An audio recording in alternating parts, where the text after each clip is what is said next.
ची साल, केळ्याची साल याच्यात टाकली आणि हे टरबूजाची साल अशी एकत्र करून मी रात्रभर पाण्यात भिजत टाकलं आणि आता ही पाणी गाळून घेणार आहे.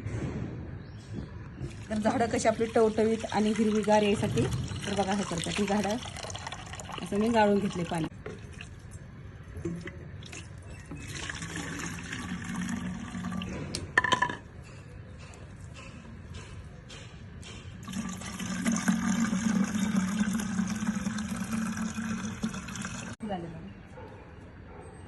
किती छान अशी माझ्या वांग्याची झाडं फुलं आलेत.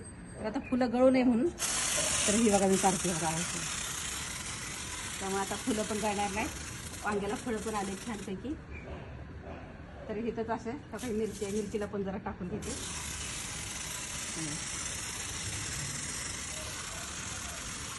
अशा प्रकारे तुम्ही झाडांची काळजी घ्या, वरचेवर असं पाणी वापरत जावा. बाय, भेटू आपण पुढच्या व्हिडिओमध्ये.